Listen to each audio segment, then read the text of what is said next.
இனிய காலை வணக்கம் நண்பர்களே.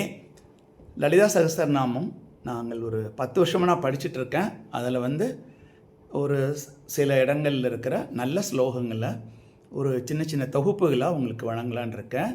வரிசைப்படி வரல, ஏன்னா நம்ம முதல்ல இதை புரிஞ்சுக்கிட்டோம்னா நமக்கு நல்லாயிருக்கும். பக்த அனுகிரக வர்ணனை அப்படிங்கிற பேரில், பக்த அனுகிரக வர்ணனைங்கிற பேரில் 112வது ஸ்லோகத்திலிருந்து 129வது ஸ்லோகம் வரைக்கும் இருக்கிற அந்த தொகுப்பை இன்றைக்கி பார்க்கலாம். அதை நம்ம பார்த்துட்டு அடுத்ததுக்கு போகலாம். 112லேருந்து நான் ஆரம்பிக்கிறேன். டைட்டில் பக்த அனுகிரக வர்ணனை. இந்த ஸ்லோகங்களை உங்களை கடைசி வரைக்கும் கேட்கணும். இந்த ஸ்பீச் இந்த வீடியோ நீங்கள் கடைசி வரைக்கும் பார்க்கணுன்னு நான் வேண்டி கேட்டுக்கிறேன். மிக மிக நல்ல விஷயங்கள் இருக்குது, சுலபமாக இருக்கும். லலிதா சகஸ்ரநாமம் நம்மளும் படிக்கலாம், நம்மளும் சொல்லலாங்கிற மாதிரி ரொம்ப எளிமையான ஒன்று. என்னால் முடிஞ்ச அளவுக்கு அதை நல்லபடியாக செய்கிறேன். நீங்கள் தயவுசெய்து இந்த வீடியோவை கடைசி வரைக்கும் பாருங்கள். 112வது ஸ்லோகம். ஓம் பவானியை நமக அப்படின்னா என்ன அர்த்தம்னா, பவன் என்கிற பரமசிவன் பத்தினி அப்படின்னு அர்த்தம். அடுத்து 113. ஓம் பாவனாகம்யை நமக அப்படின்னா பாவனையால் அடையத்தக்கவள். அம்பாள் நம்ம என்ன பாவனை எடுத்துக்கிறோமோ அந்த பாவனையினால் அடையத்தக்கவள் அப்படின்னு அர்த்தம். அப்புறம் 114. ஓம் பவ ஆரண்ய குடாரிகாயை நமக. குடாரி, கோடாரின்னு நம்ம ஒரு வார்த்தை சொல்கிறோம் பாருங்களேன். அந்த கோடாரி தான் இங்கே குடாரின்னு இருக்குது. ஆரண்யம், ஆரண்யம்னா காடு. வேதாரண்யம் மறைக்காடு, திருமறைக்காடு தான் அதனுடைய ஒரிஜினல் தமிழ் பேர் போனீங்கன்னா திருமறைக்காடுன்னு ஆகிடும். வேத ஆரண்யம் சொல்கிறல, அது மாதிரி இங்கே பவம்னா பிறப்பிறப்பு. பவ ஆரண்ய குடாரகா, குடாரிகா. பவ ஆரண்ய பா, இந்த எல்லா பாவமே பார்த்தீங்கன்னா 4வது பானம் தான். பவ ஆரண்ய குடாரிகா. சம்சார காட்டு, சம்சார காடுன்னு இவங்க என்ன பண்ணுறாங்கன்னா, ஒரு மரம் உண்டாகுது, கொஞ்சம் கொஞ்சமாக இருந்து அழிஞ்சு போகுது, திரும்ப அதனுடைய விதையிலிருந்து அடுத்த மரம் உண்டாகுது, அழிஞ்சு போகுது. அது மாதிரி வாழ்க்கையிலையும் நம்ம எண்ணற்ற பிறவிகள் எடுத்துக்கிட்டே இருக்கோம். அதுக்கு நிறைய பிரச்சனைகள்லாம் இருக்குது, உள்ளர்த்தங்கள் இருக்குது. ஸோ 114வது ஸ்லோகம் என்ன சொல்லுதுன்னா, பவ ஆரண்ய குடாரிகா. குடாரி, கோடாரி வச்சுக்கோங்க. ஆரண்யம்னா காடு. ஸோ சம்சார காட்டை அழிக்கும் கோடாரி போன்றவள் அம்பாள். அப்புறம் ஓம் பத்ர பிரியாயை நமக. 115வது ஸ்லோகம். பக்தர்களுக்கு மங்களத்தை செய்வதில் பிரியமுள்ளவள் அப்படின்னு அர்த்தம். 116வது ஸ்லோகம்.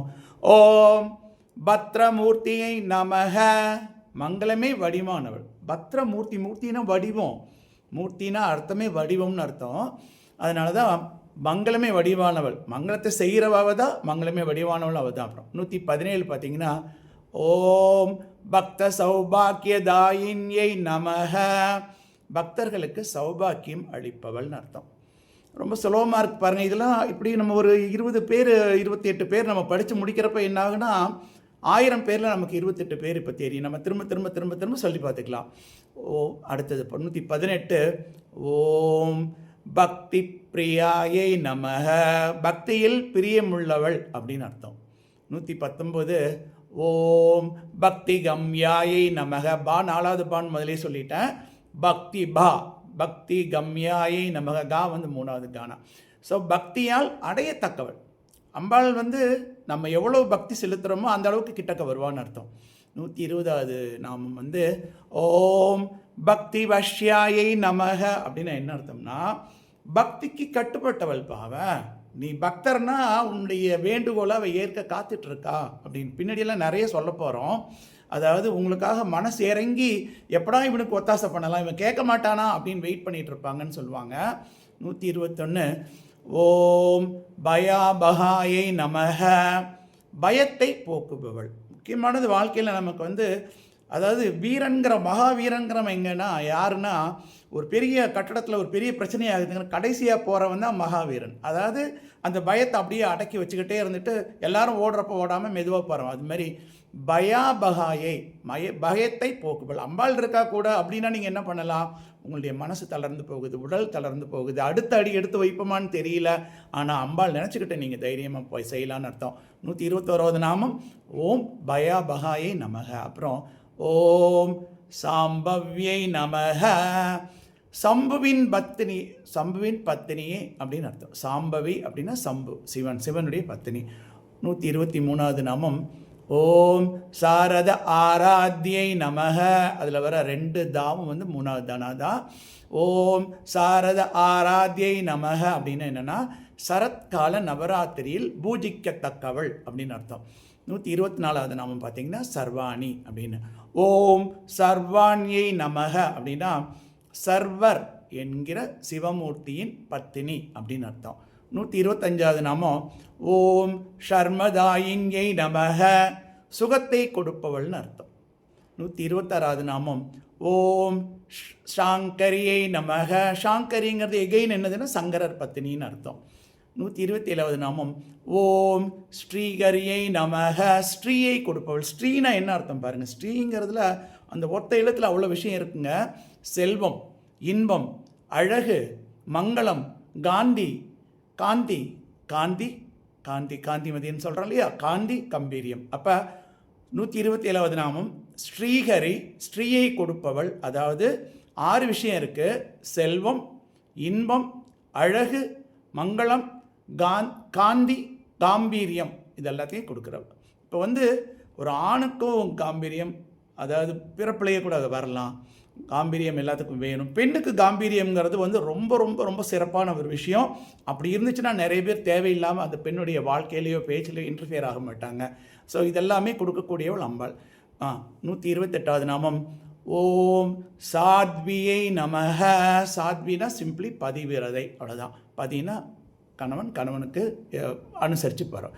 129வது நாமம் ஓம் சரச்சந்திர நிபானனாயை நமஹ. நிபானம்னா முகம். சரத்கால சந்திரன் போல முகம் உள்ளவள் அப்படின்னு தான் அர்த்தம் அதுக்கு. இப்போ நம்ம முதலேன்னு சொல்லிடலாம். ஓம் பவான்யை நமஹ. Excuse me. ஓம் பாவனாகம்யாயை நமஹ. ஓம் பவ ஆரண்ய குடாரிகாயை நமஹ. டா வந்து 2வது டானா, இட்டனாட்டானா. ஓம் பவ ஆரண்ய குடாரிகாயை நமஹ. ஓம் பத்ரப்பிரியாயை நமஹ. ஓம் பத்ரமூர்த்தியை நமஹ. ஓம் பக்த சௌபாக்கியதாயின்யை நமஹ. ஓம் பக்தி பிரியாயை நமஹ. ஓம் பக்தி கம்யாயை நமஹ. ஓம் பக்தி வஷ்யாயை நமஹ. ஓம் பயாபகாயை நமஹ. ஓம் சாம்பவியை நமஹ. ஓம் சாரத ஆராத்யாயை நமஹ. ஓம் சர்வாண்யை நமஹ. ஓம் சர்மதாயின்யை நமஹ. ஓம் சர்மதாயின்யை நமஹ. ஓம் ஷாங்கரியை நமஹ. ஓம் ஸ்ரீகரியை நமஹ. ஓம் சாத்வியை நமஹ. தா வந்து 4வது தானா. ஓம் சாத்வியை நமஹ. ஓம் சரச்சந்திர நிபானனாயை நமஹ என்பதோட இந்த நாமங்கள் வந்து நம்ம வந்து 112 ஆரம்பித்தோம்.